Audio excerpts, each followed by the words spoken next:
Hola chicos, ¿cómo están? Buen día.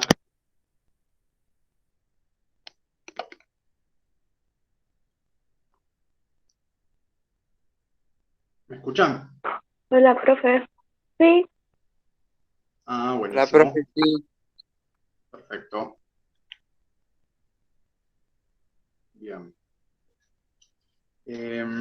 Bueno, ¿qué tal? Vamos a seguir hoy con lo que habíamos visto en la clase pasada en el aula, que era la ética nicomaquea de Aristóteles. Antes de empezar, ¿tienen alguna consulta acerca de los trabajos anteriores, acerca de este trabajo o lo que sea? No, no, profe, ninguna. Bien, perfecto. Bueno, igualmente si les surge alguna duda, me pueden interrumpir. Veamos, ¿dónde nos quedamos en la clase pasada? Habíamos empezado a leer la Ética Nicomaquea de Aristóteles. Habíamos empezado a ver que lo que estaba haciendo Aristóteles era buscar el bien del hombre, ¿sí? Que el bien del hombre coincidía con la finalidad de todas sus acciones. ¿Sí? Lo que había dicho Aristóteles al principio del libro es que todas las acciones humanas tienen un fin.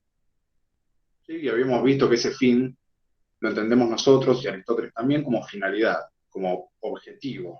¿Sí? O sea que todas nuestras acciones tienen una finalidad, tienen un objetivo. Y eso es lo que hay que ver para poder ver o para poder determinar si una acción es buena o es mala para cualquier ser humano. El fin al que se dirige. Y lo que nos dice Aristóteles, o lo que nos venía diciendo, es que todos los fines, en realidad, todas las acciones humanas tienen un fin determinado, como todas las ciencias tienen un fin también. Entonces los fines son múltiples, los fines de las acciones humanas, son muchos. Y hay algunos más importantes que otros. Entonces lo que estaba buscando Aristóteles es cuál es el bien más importante o el fin más importante. Si bien y fin son sinónimos para Aristóteles.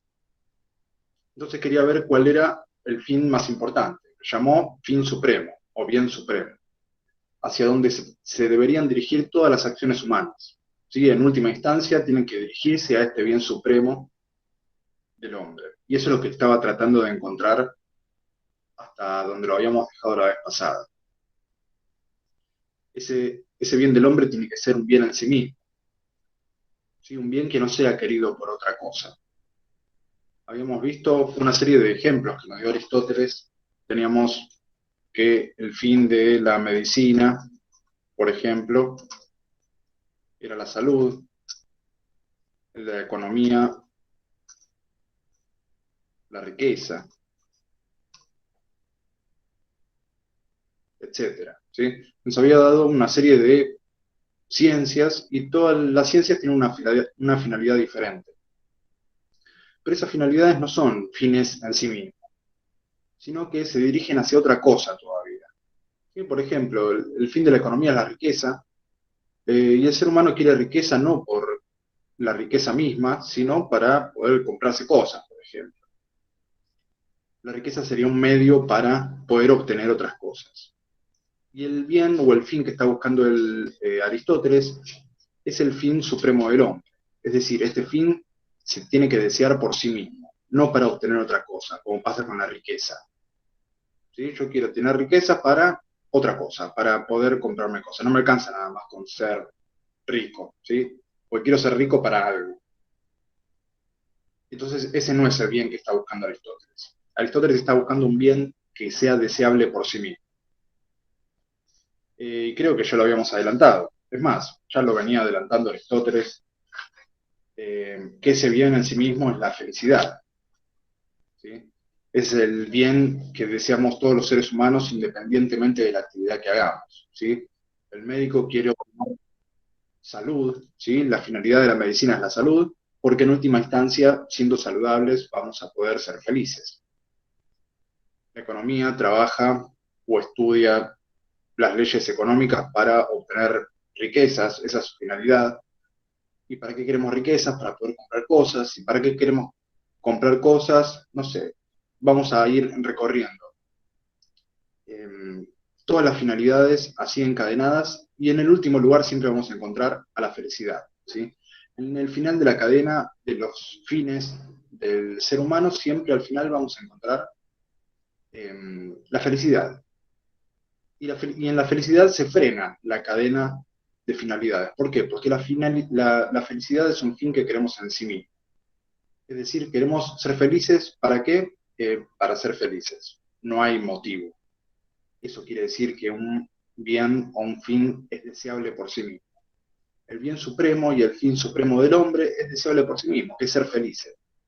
Una vez que llegamos ahí, no queremos nada más que mantenernos en la felicidad. Pero bueno, acá todavía no hay mucho dicho, ¿sí? Lo que está diciendo Aristóteles es que el fin del hombre es la felicidad, entonces tenemos que investigar qué es la felicidad o qué es el bien del hombre, ¿sí? Porque todavía no hay nada claro. Y nos había anticipado que la ciencia que tenía que tener conocimiento del bien supremo del hombre, o sea, de la felicidad, era la política, ¿sí? Porque la política es la que dirige la actividad de todas las otras ciencias, o la que determina qué es lo que se puede hacer y qué es lo que no se puede hacer en una ciudad.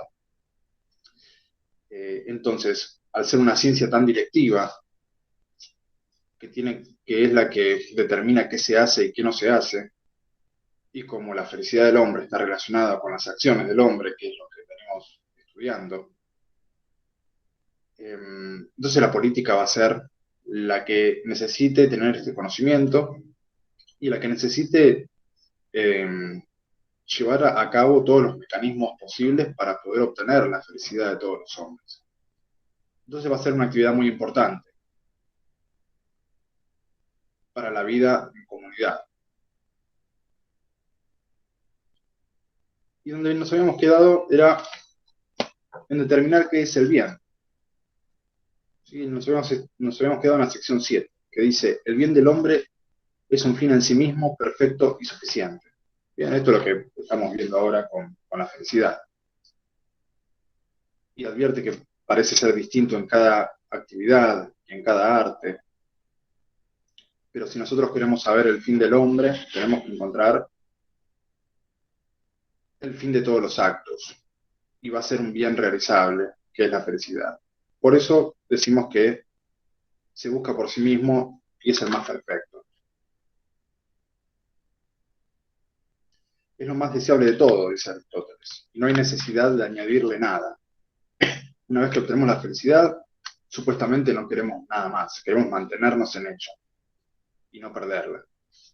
Esos son los únicos requisitos cuando llegamos a ser felices. Entonces quiere empezar a investigar qué es el bien para el ser humano. Y pues sabemos que el bien supremo es la felicidad, pero tenemos que saber qué es esa felicidad. Vamos a ver que Aristóteles utiliza como sinónimos al fin, bien y felicidad. ¿Sí? Yo cuando diga cualquiera de estas tres palabras me estoy refiriendo a lo mismo. ¿Sí? El fin supremo del hombre es la felicidad y es el bien del hombre. El bien del hombre es el fin y la felicidad es el bien y el fin. ¿Sí? Podemos usar estos términos indistintamente, porque Aristóteles así lo hace. Entonces, para poder encontrar cuál es el bien del hombre, tenemos que encontrar cuál es la función propia del hombre. Eso es lo que se propone Aristóteles. Dice: seguramente, si vamos por este lado, vamos a encontrar la finalidad del ser humano. ¿Por qué? Porque tenemos que encontrar la función que le es propia al hombre. ¿Y qué quiere decir con esto? Con la función que es propia del ser humano. Lo que quiere decir es que tienen que encontrar alguna característica que haga a los seres humanos humanos, que lo diferencie de todos los otros animales o de todos los otros seres vivos. ¿Por qué? Porque si encuentra esa cualidad o esa característica, esa va a tener que ver con la función del hombre. Y si tiene que ver con la función propia del hombre, va a tener que ver con su felicidad y con el bien propio. Porque Aristóteles está buscando lo que hace buenos hombres a los hombres. Sí, cuando hablo de hombres, estoy hablando de hombres, mujeres. En realidad Aristóteles no está hablando de hombres, mujeres. Siempre utiliza la palabra hombre porque, ya creo que se los he dicho, en la polis griega las únicas personas de importancia, los únicos que podían ser llamados ciudadanos, eran los hombres mayores de 18 años y libres.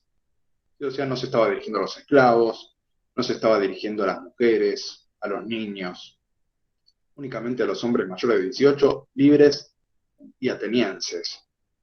¿Sí? Los extranjeros tampoco eran considerados hombres ni ciudadanos.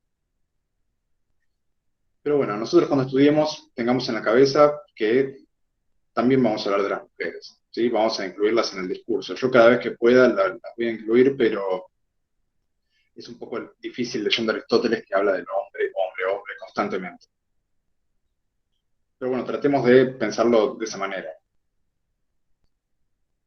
actualizarlo un poco a Aristóteles.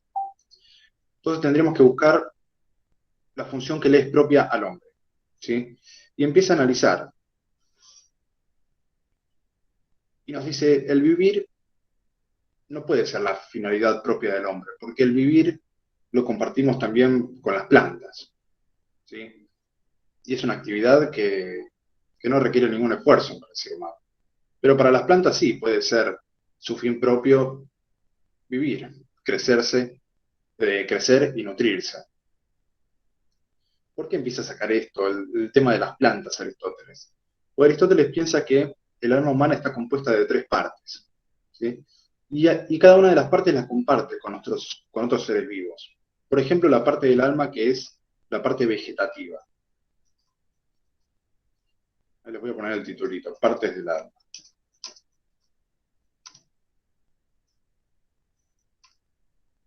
Tenemos la primera que es la vegetativa. Sí, son cosas que puede hacer el alma. Podemos decirle partes del alma o facultades del alma o poderes que tiene el alma.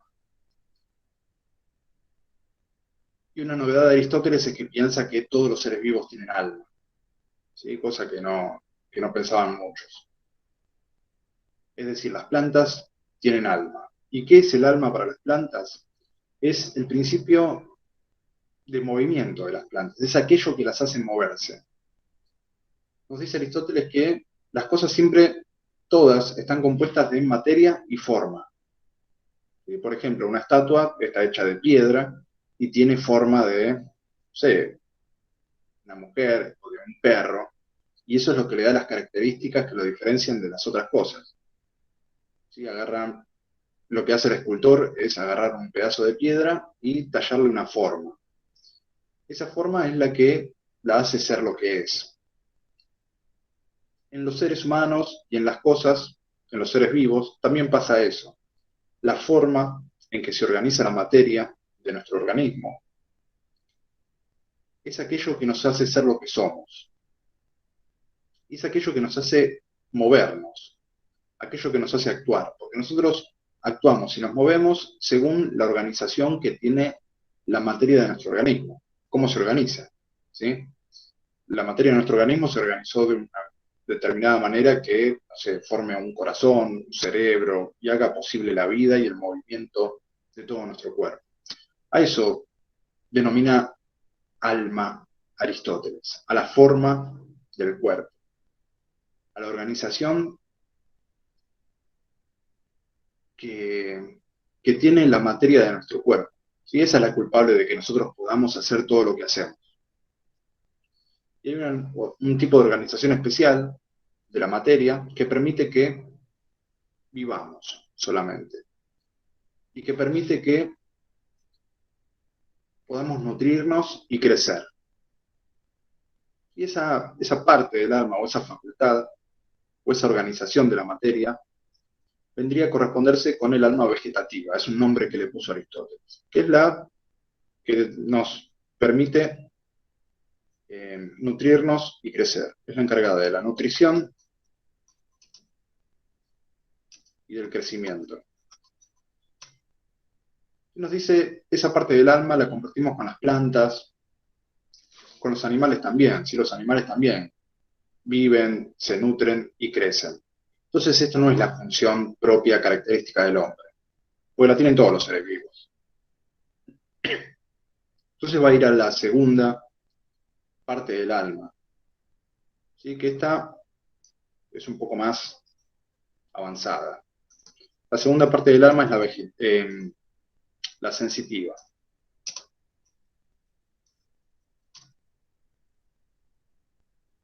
Vendría a ser otro poder, otra complejización de esa organización. En un principio únicamente había plantas, y esas plantas empezaron a complejizar su organización material y empezaron a formar seres que podían sentir y moverse. Esos seres fueron los animales. Todo esto según Aristóteles, ¿no? Después nosotros sabemos que tienen cadenas evolutivas distintas, pero bueno, esta es la escala de vida que nos propone Aristóteles, hace 2600 años más o menos. Así que tengan compasión del pobre Aristóteles. De todas maneras, de lo que habla es bastante coherente, es muy actual Aristóteles.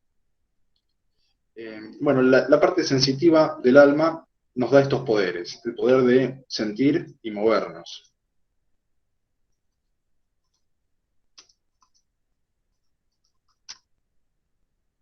¿Sí? Nos da esa capacidad a nuestro cuerpo. Es decir, el alma de las cosas, el alma de los organismos no es separable del cuerpo. ¿Sí? No es como el alma que pensaba Descartes, que una vez que nos morimos, esa alma va al cielo y va al paraíso. No, según Aristóteles, el alma nuestra depende de la materia. Y una vez que la materia se desorganiza, el alma no está más, ¿sí? Porque el alma es esa organización de la materia, es esa forma. Una vez que se pierde la forma en la materia, como cuando nos morimos, ¿sí? Perdemos esa forma, porque nuestro cuerpo se empieza a deshacer. Y eso lo nota Aristóteles en los seres vivos. Dicen, bueno, cuando mueren, pierden la forma y pierden la capacidad de moverse. Entonces, la forma es eso, es aquello que nos hace movernos y aquello que nos hace ser lo que somos. Y en el caso de la parte sensitiva, es la parte del alma que nos permite sentir y movernos, aparte de otras cosas, ¿no? Pero esa capacidad también la compartimos con los animales, y no con las plantas, pues las plantas no se mueven. Y tenemos que tener en cuenta de que el alma sensitiva también incluye a la vegetativa, ¿sí? Porque no podemos sentir y movernos si no nos nutrimos y crecemos. O sea que estas capacidades son acumulativas, se van acumulando. Primero estaban las plantas que crecían y se nutrían nada más para vivir. Después surgió una serie de seres un poco más avanzados que tenían la capacidad también de sentir y de moverse. Y por último tenemos otra capacidad, que es la razón. El alma racional, va a decir Aristóteles. La capacidad racional del alma. Y esta capacidad sí es exclusiva del ser humano. ¿Sí? No hay otro ser, por lo menos en el planeta Tierra, que carezca que tenga racionalidad, más que el ser humano. Entonces seguramente la actividad propia del hombre o el bien del hombre tiene que estar relacionado con su racionalidad, que es nuestra capacidad de razonar, es la que nos permite razonar, la que nos permite pensar, ¿sí? Realizar un pensamiento complejo. Eso lo puede hacer el ser humano nada más. Un animal no puede preguntarse sobre el destino de su vida o sobre el bien supremo del hombre. No hace este tipo de cosas. Estas cosas las hace únicamente el ser humano. Entonces, como es la actividad propia del hombre, va a estar relacionado con su felicidad y con su función, con su bien. ¿Por qué? Porque es lo propio de él. ¿Sí? Por ejemplo, las aves que pueden volar, lo propio de ellas es que pueden volar. Y van a ser buenas aves volando. ¿Sí? ¿Por qué? Porque esa es su función propia. Es lo que la distingue de todos los otros seres, que pueden volar. Y el volar va a ser su felicidad. Entonces, por eso está buscando Aristóteles la función propia del hombre, porque si nosotros ejercitamos esa función propia, el ejercicio de esa función propia seguramente va a coincidir con la felicidad o con el bien del hombre, que es la capacidad de razonar.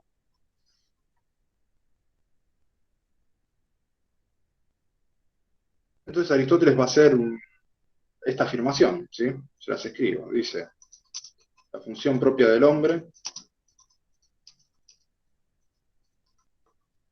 es una actividad del alma según la razón.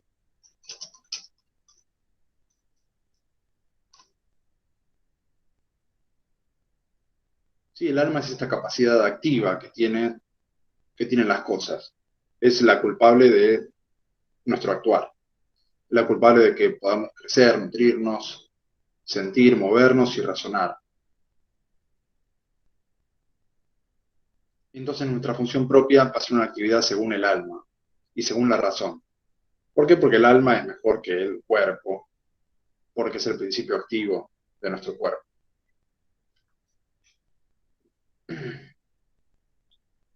Y también nos dice que la función del hombre es un cierto modo de vida. Y habíamos analizado nosotros los modos de vida, creo. Sí, ya habíamos analizado el modo de vida voluptuoso, el político y la contemplativa. Entonces, el modo de vida que tiene que llevar el hombre para poder ser feliz, ¿sí? Porque la felicidad tiene que ser una actividad constante, dice Aristóteles.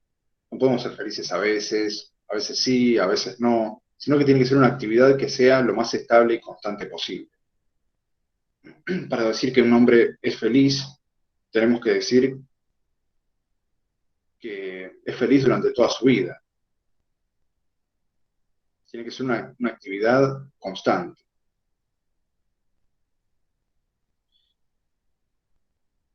Y después empieza a involucrar otro concepto muy importante en la filosofía aristotélica, por lo menos en la ética, que es la virtud. Y la virtud es esa función propia. ¿Sí? Después vamos a complejizar un poco lo que es la virtud, la definición de virtud. Tengan cuidado con esto, porque van a empezar a leer definiciones de virtud al principio del libro, y esas definiciones son incompletas. Aristóteles la va a ir completando a lo largo de todo el libro, hasta llegar a una definición bastante contundente, bastante completa. Así que si ustedes van a responder esa pregunta y me ponen la definición que aparece en las primeras hojas, va a estar incorrecta. ¿Sí? Presten atención a eso, porque después las va completando. Ahora va a decir la virtud es tal cosa. Ahora lo que nos dice es, el bien del hombre es una actividad del alma de acuerdo con la virtud. Y si las virtudes son varias, de acuerdo con la mejor y más perfecta. Y además durante una vida entera. Porque una golondrina no hace verano ni un solo día. Y así tampoco ni un solo día ni un instante bastan para hacer venturoso y feliz a un hombre. ¿Sí? No pueden decirnos que somos felices si fuimos felices 2 minutos. Tiene que ser algo constante. Y es una actividad. Después en la sección 8 nos dice que la felicidad es una actividad de acuerdo con la virtud. ¿Sí? Habíamos visto que son sinónimos, la función del hombre, el bien del hombre. Entonces la felicidad del hombre va a tener que ver con una actividad de acuerdo a la virtud. Una actividad de acuerdo a nuestra capacidad de razonar. ¿Sí? Nuestra virtud está relacionada con eso. Porque vamos a ser buenos hombres si razonamos correctamente. Como vamos a ser buenos flautistas si tocamos correctamente la flauta. O vamos a ser buenos guitarristas si tocamos bien la guitarra. ¿Sí? La virtud habla sobre eso, sobre lo que hace bien un hombre. Después lo vamos a ir completando, que cómo es hacer las cosas bien. Porque en definitiva eso es lo que nos hace buenos hombres, hacer las cosas bien. Y hacer las cosas bien es hacer las cosas según nuestra función propia, según nuestra finalidad. Y eso nos va a llevar a la felicidad.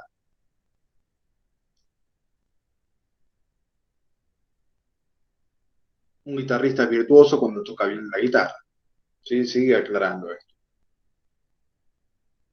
Y ahora trata de justificar por qué los bienes del alma son los más importantes. ¿Sí? Nos dice que hay tres clases de bienes. Están los bienes exteriores,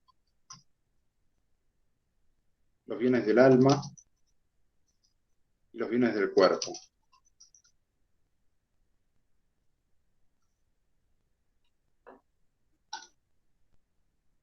Y dice que los tres tipos de bienes son deseables.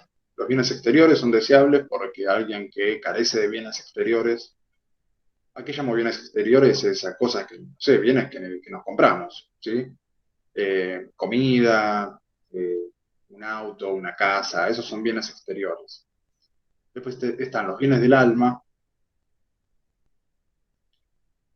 que son las cosas que hacen bien al alma. Por ejemplo, razonar para Aristóteles. O, no sé, podríamos decir amar, eh, etc.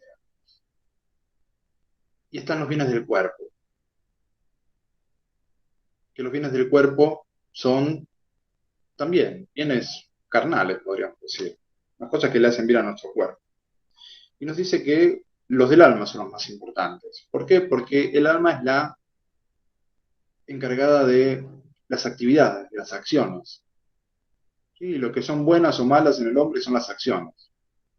Y entonces el alma va a ser la protagonista de esto, porque es la responsable de que podamos hacer cosas y de que podamos usar la razón.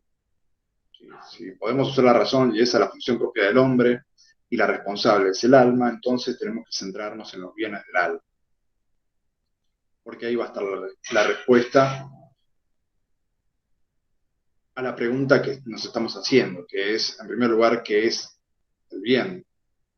¿Qué es la felicidad? ¿Qué es lo que tenemos que perseguir?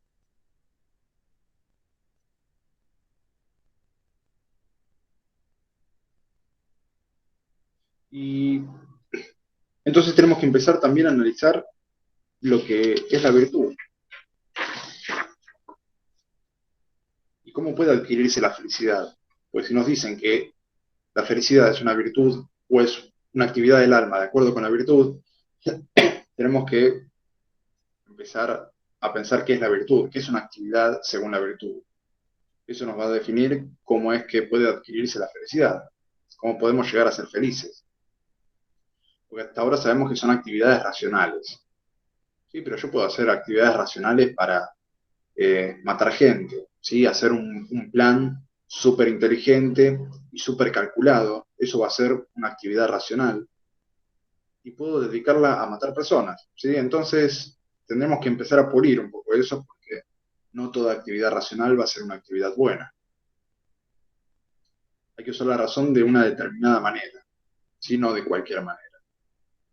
Entonces por eso Aristóteles va a seguir dándole vueltas al asunto, porque encuentra estas anomalías.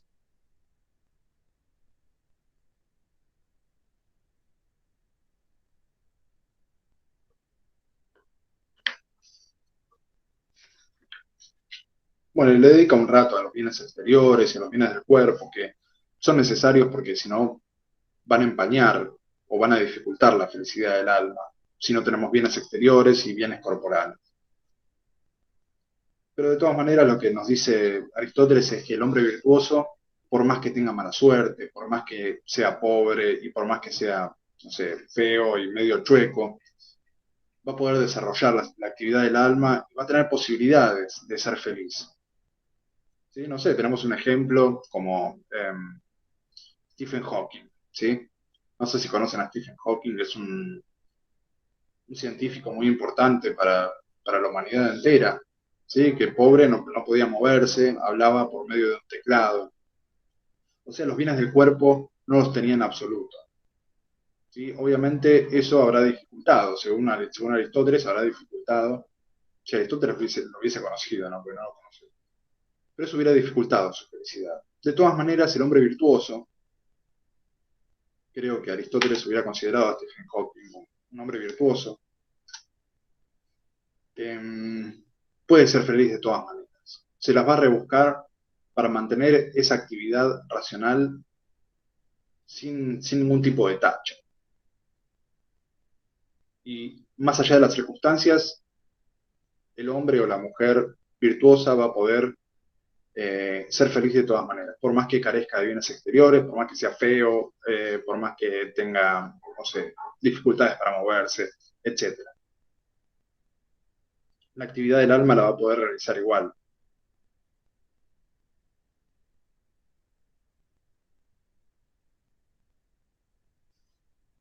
Les leo un poco lo que dice, para que vean que no es invento mío. Lo que dice Aristóteles es: lo que buscamos entonces pertenecerá al hombre feliz y será feliz toda su vida, pues siempre o preferentemente hará y contemplará lo que es conforme a la virtud, y soportará las vicisitudes de la vida lo más noblemente y con moderación en toda circunstancia, el que es verdaderamente bueno y cuadrilátero sin tacha. También en estos brilla la nobleza, cuando uno soporta con calma muchos y grandes infortunios, no por insensibilidad, sino por ser noble y magnánimo. Así las actividades rigen la vida, como dijimos. Ningún hombre venturoso llegará a ser desgraciado, pues nunca hará lo que es odioso y vil. Sí, entonces, el único ser que tiene posibilidades de ser desgraciado es el ser que se dedica a hacer cosas malas, ¿sí? El ser que se desvía de esta tarea, de esta función propia. Eh, Siguiendo con el caso de las aves, ¿sí? Las aves, siempre que vuelen, van a tener felicidad, ¿sí? Porque están haciendo algo bueno para ellas. Están ejercitando su función propia. Si se dedican, no sé, a correr,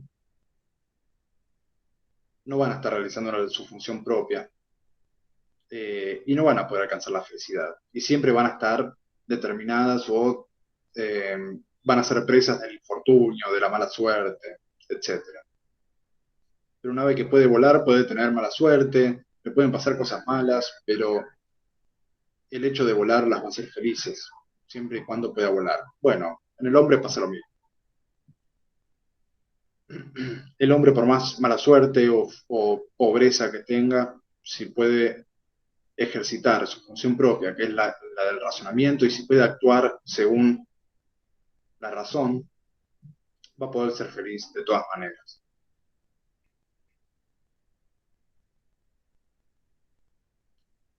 La sección 13 va a seguir hablando de las partes del alma y las virtudes de cada parte del alma, que ya se los adelanté yo, así que no lo voy a volver a repetir.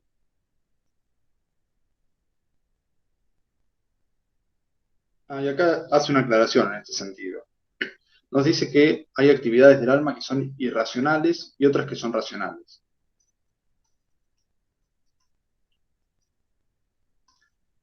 Una actividad del alma que es irracional totalmente es la vegetativa. Sí, esa capacidad que tenemos de crecer y de nutrirnos es una actividad irracional, totalmente. No tiene un concurso de la razón. No lo hacemos conscientemente, eso de crecer. ¿Sí? Yo no me propongo crecer, crezco solo. Además, a veces queremos dejar de crecer, pero no podemos hacerlo. Entonces, esa actividad del alma está totalmente separada de la razón. Pero se da cuenta que la parte sensitiva tiene una estrecha relación con la razón. ¿Sí? Después están las racionales, que tenemos la sensitiva, solo una parte, y la racional. O sea que la parte sensitiva sería un intermedio entre la parte irracional y vegetativa y la parte racional del hombre. Pero ya ahí hay un germen de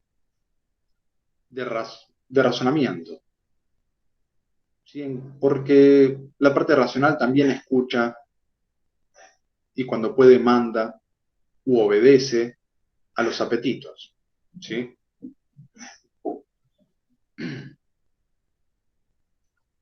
O sea que gracias a la parte sensitiva del alma nosotros tenemos apetitos. ¿Sí? Gracias a que sentimos, nosotros tenemos deseos. Y esos deseos siempre van de la mano con la actividad racional del hombre. ¿Sí? Nosotros cuando pensamos, cuando razonamos acerca de las cosas que vamos a hacer o que no vamos a hacer, nuestros apetitos o nuestros deseos son protagonistas de nuestras decisiones, ¿sí? Porque intervienen en estas decisiones nuestras, nuestros deseos. Son muy importantes a la hora de decidir para nosotros, porque deseamos cosas. Y a veces tenemos que estar luchando contra nuestros deseos. Y otras veces tratando de satisfacerlos también. Entonces van a estar estrechamente ligados. A partir de esta diferencia entre actividades racionales e irracionales del alma, Aristóteles va a hacer una distinción con las virtudes también. ¿Por qué? Porque la virtud tiene que ver con una actividad del alma. Y si el alma tiene dos tipos de actividades, nos vamos a centrar en la racional, que tiene dos aspectos, un aspecto sensitivo y un aspecto racional. Un aspecto que se relaciona con nuestros deseos, que son sensitivos, nuestros deseos carnales, y con la parte racional del alma, que es la que está totalmente separada del cuerpo, supuestamente. Por eso es más complicado. Entonces, de acuerdo a esta diferencia, nos dice que las virtudes se pueden dividir en dos partes. Tenemos las virtudes dianoéticas,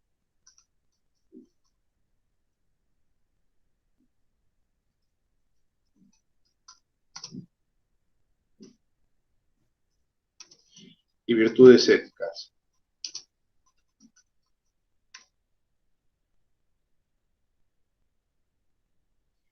Dentro de las virtudes dianoéticas,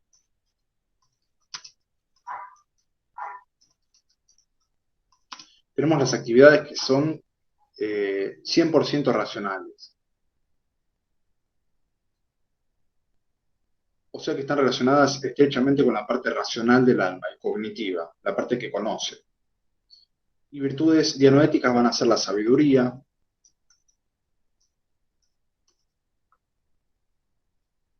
la inteligencia y la prudencia. Y estas van a ser virtudes dianoéticas. Y después están las virtudes éticas, que son las que nos interesan a nosotros.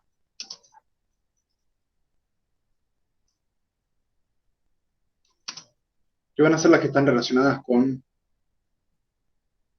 nuestros deseos, con nuestros apetitos. Y es la que va a intervenir en nuestras acciones, ¿sí?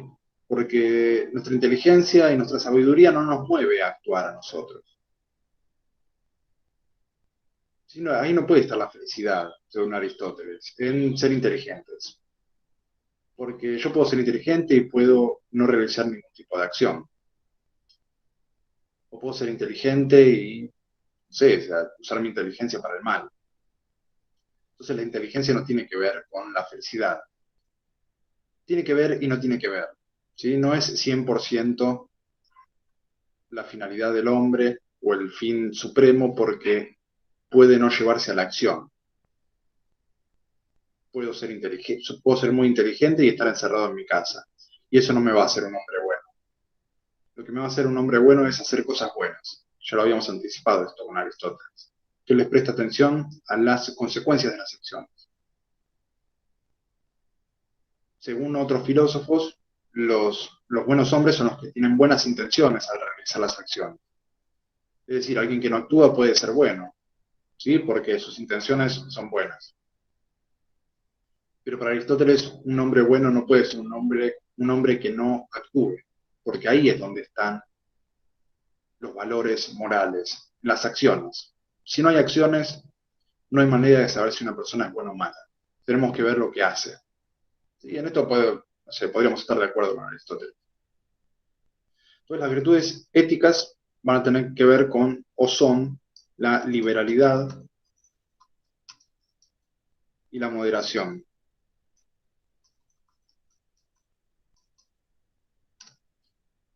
Él va a hacer hincapié en esta última, que es la moderación. La moderación cuando actuamos. O sea que las virtudes éticas sí tienen que ver con la acción. Las virtudes dianoéticas se aprenden, nos dice Aristóteles, y las virtudes éticas las obtenemos mediante la costumbre.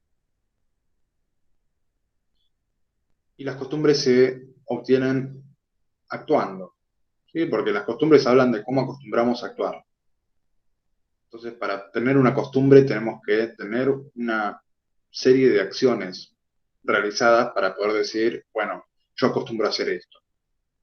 Y yo no puedo decir que acostumbro a, no sé, bañarme si lo hice una sola vez en mi vida. Tengo que decir que acostumbro a bañarme si lo hago, no sé, día por medio. Por lo menos lo hice 10 veces, puedo decir sí, acostumbro a bañarme cada tanto. Entonces las virtudes, acá va a tirar otra definición de virtud, ¿sí? Por eso les digo que no se queden con las primeras definiciones de virtud, porque van cambiando, son un lío. Yo durante las clases les voy a decir cuál es la virtud correcta. Todavía no encontré, o sea, la definición de virtud correcta, es decir, la que quiero que respondan ustedes. Durante las clases lo voy a ir aclarando. Y cuando lleguemos a la definición correcta de virtud, se los voy a decir, ¿sí? Así que presten atención. Acá hay una definición de virtud que no es la que quiero yo, porque es sumamente incompleta. Pero igualmente la vamos a presentar, porque tenemos que ver cómo va evolucionando este concepto, esta definición de virtud. En esta parte dice Aristóteles que virtud son modos de ser elogiables.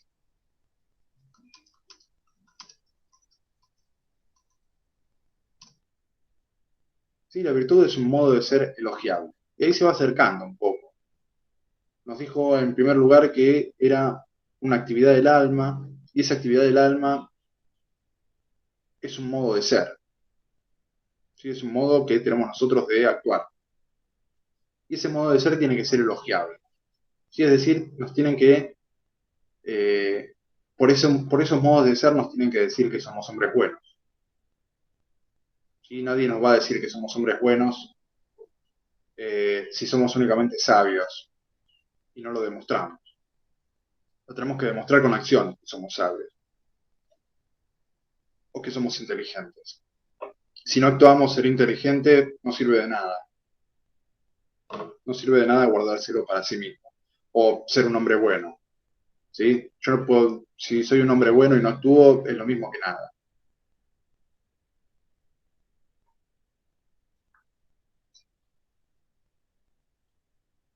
Y ahora vamos a empezar con el libro 2, ¿sí? Que se va a dedicar de lleno a lo que es la virtud ética. Y ya nos dijo que hay virtudes dianoéticas y virtudes éticas, y ahora le va a dedicar el libro 2 entero a lo que es la virtud. ¿Sí? Porque la virtud va a ser el bien del alma con el cual Aristóteles va a darnos la receta para poder ser hombres virtuosos y para poder dirigir todas nuestras acciones hacia poder conseguir la felicidad. Y entonces dentro de la virtud nos va a dar esta receta, esa receta que nosotros tenemos que realizar cada vez que actuamos racionalmente.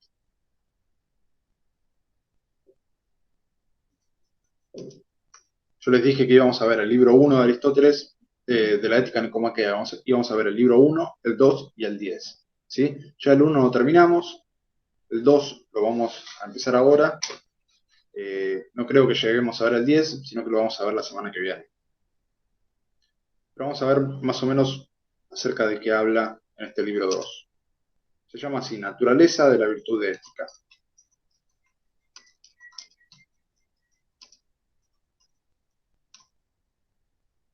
Ahora vamos bien, no hay consultas, confusiones, se escucha, no se escucha. Sí, profe, se escucha y no hay dudas. Bueno, que no haya dudas es algo medio extraño, pero bueno, yo se los dejo pasar igual. Después le van a surgir por ahí cuando vayan a resolver el cuestionario, o cuando surjan dudas, me preguntan, ¿sí? No tengan miedo de no entender cosas.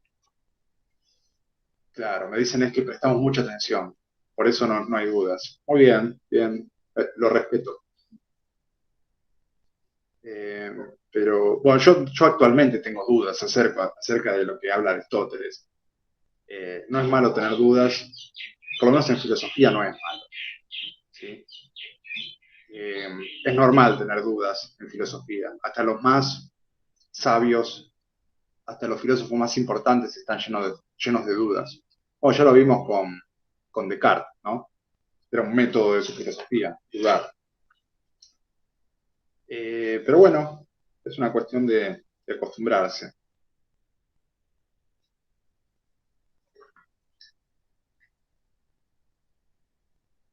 Bien, entonces empieza Aristóteles a tratar de investigar qué es esto de la virtud, qué- cuál es la actividad del alma que tenemos que realizar, o cómo es que tenemos que usar la razón para poder traducirlo en acciones virtuosas. ¿Sí? Porque sabemos que la virtud es una actividad del alma según la razón, pero esa actividad del alma la tenemos que traducir en acciones que sean virtuosas, ¿sí? Porque de eso se trata todo, de acciones, de llevar todo a la realidad.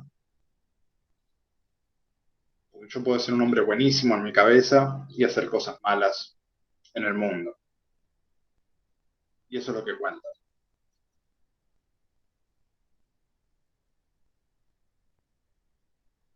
Y lo que nos dice Aristóteles es esto, que nosotros para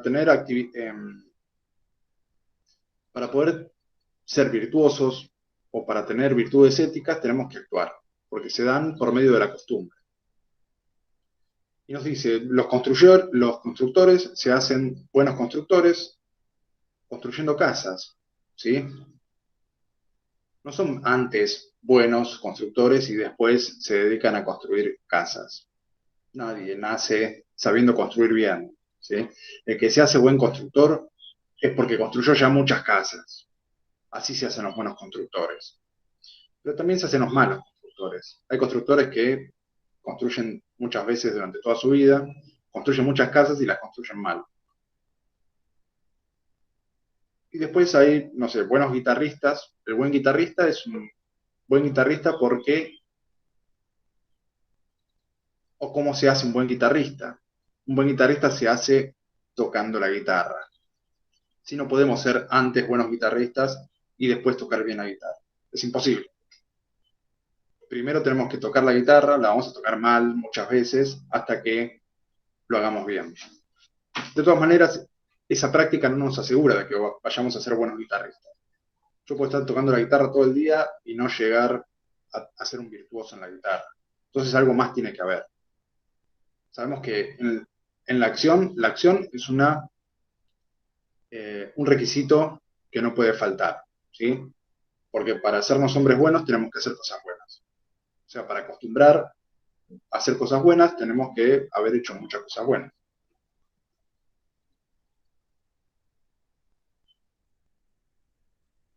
Entonces van a investigar en qué consiste actuar rectamente, actuar bien para el hombre, actuar según la virtud.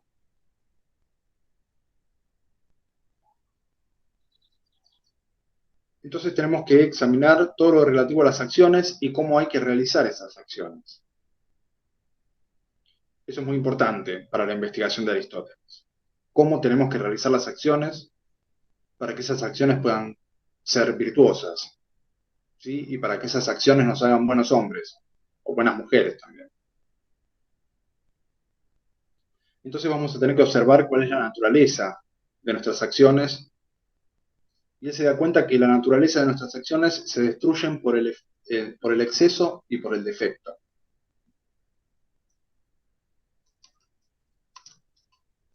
Les voy a escribir la afirmación que hace Aristóteles porque es importante para que se la grabe. Nuestras acciones se destruyen por el exceso y por el defecto. Es decir, cuando realizamos una acción en exceso, estamos actuando mal, ¿sí? Estamos destruyendo nuestra acción. Muchas veces nos estamos destruyendo a nosotros mismos. ¿Sí? Por ejemplo, un ejemplo que toma Aristóteles es el del ejercicio físico. ¿Sí? El ejercicio físico es una de las acciones que podemos hacer nosotros, ejercitarnos, ¿sí? No sé, ir al gimnasio, por ejemplo. Entonces, ir al gimnasio va cualquiera, ¿sí? O no va al gimnasio.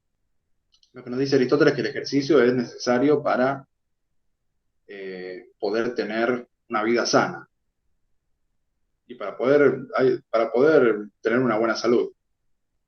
Entonces, cuando nosotros tenemos dos extremos, el primer extremo es no hacer ejercicio en absoluto, no hacer nunca ejercicio. Eso va a destruir nuestro cuerpo, va a destruir nuestro organismo, ¿sí? No hacer ejercicio jamás, llevar una vida sedentaria. Eso va a destruir nuestra salud. Después tenemos el otro extremo, que es el exceso de ejercicio. Si una persona que se la pasa en el gimnasio, duerme mal, se alimenta mal, porque está todo el día haciendo ejercicio, también va a destruir su cuerpo, ¿sí? Así que esas dos cosas son malas, el exceso y el defecto. El defecto es no realizar la acción y el exceso es realizarla excesivamente. ¿Sí? Entonces, en cuanto a cualquier acción humana, tenemos estos dos extremos, no hacerla o hacerla. Y hay algunas cosas que no podemos no hacerla. También habla acerca del placer, ¿sí? Nuestra relación con el placer también tiene que estar relacionada con nuestras acciones, ¿sí? Porque no sé si el 100% de nuestras acciones, o por lo menos el 90% está relacionado con nuestro placer. Si nosotros queremos hacer cosas que deseamos, y cuando hacemos cosas que deseamos, eso nos genera placer. Entonces tenemos que ver cómo actuamos de esa manera. A ver, esperen que le tengo que abrir al gato. Ahí vengo.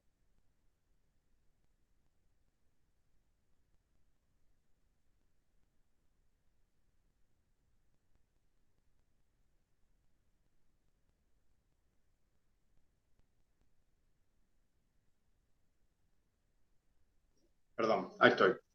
Bien, en cuanto al placer, ¿sí? Nuestra relación con el placer está íntimamente relacionada con nuestras acciones, porque nosotros hacemos cosas que deseamos. O sea, el deseo es el que moviliza, ¿no? El que nos hace mover, el que nos hace actuar. Entonces, satisfacer nuestros deseos también es un tipo de acción humana y también tiene estos dos extremos. ¿Sí? Podemos pecar por defecto. ¿Qué quiere decir defecto? Que no satisfagamos nuestros placeres de ninguna manera. Si no satisfacemos ninguno de nuestros placeres, nuestra vida va a ser miserable. ¿Sí? Eso es lo que dice Aristóteles. Y creo que estoy de acuerdo. Sí, estoy de acuerdo. No satisfacer los deseos de ninguna manera puede llevarnos al bienestar. De ninguna manera puede llevarnos a la felicidad. Pero satisfacerlos en exceso tampoco nos va a llevar a la felicidad. Satisfacer nuestros deseos excesivamente también puede llevarnos a nuestra destrucción. ¿Sí? Imagínense que comamos todo lo que queremos constantemente. Eso nos llevaría a tener problemas de salud, problemas de dinero, problemas de todo tipo.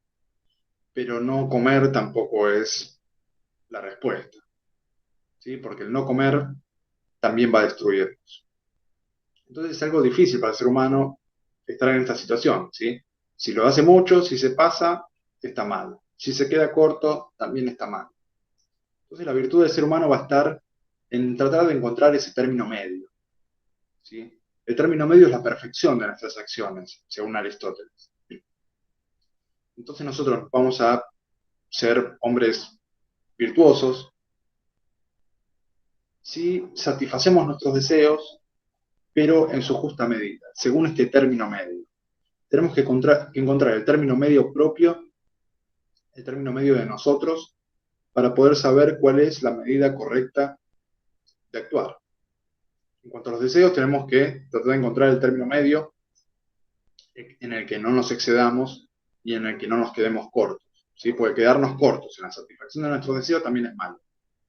Los tenemos que satisfacer, pero no pasarnos. Con el ejercicio pasa lo mismo, ¿sí? Nosotros tenemos que hacer ejercicio, no hacerlo está mal, hacerlo en exceso está mal. Tenemos que encontrar el término medio, que es el término de la virtud, es un término racional, ¿sí? Nosotros vamos a encontrar ese término medio utilizando el pensamiento, utilizando el cálculo de la razón. Utilizando la razón, nosotros vamos a analizar las diferentes situaciones y vamos a encontrar ese término medio entre el exceso y el defecto. Igualmente, esto lo vamos a retomar la clase que viene. Voy a dar un par de ejemplos más porque es una de las partes más importantes de la obra, este término medio, ¿sí? Ese es el secreto de cómo tenemos que actuar. Pasarnos en la satisfacción de nuestros deseos y quedarnos cortos siempre está mal.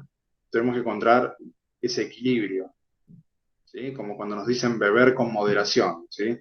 Beber con moderación es eso. No nos podemos privar de beber porque si nos gusta beber, privarnos de eso estaría mal, ¿sí? Estaría obstaculizando nuestra felicidad. Si no nos gusta beber, bueno, no bebemos y listo, ese no es ningún problema. ¿Sí? No es que estamos obligados a beber, pero si nos gusta beber, entonces privarnos sería una especie de pecado, ¿sí? Tenemos que beber, pero con moderación. No pasarnos y tampoco quedarnos cortos. Tenemos que estar ahí en ese estado de término medio. Pero esto lo vamos a retomar la clase que viene. Ahora vamos a terminar la clase. Si tienen alguna pregunta, este es el momento. Si no, abandonamos. ¿Ninguna consulta? 3, No, profe, 2, ninguna. 1, listo. Bueno, terminamos la clase, nos vemos la semana que viene y retomamos este tema. ¿Sí? Dale, profe, chao, cuídate. Chao, profe, nos vemos. Chao, profe.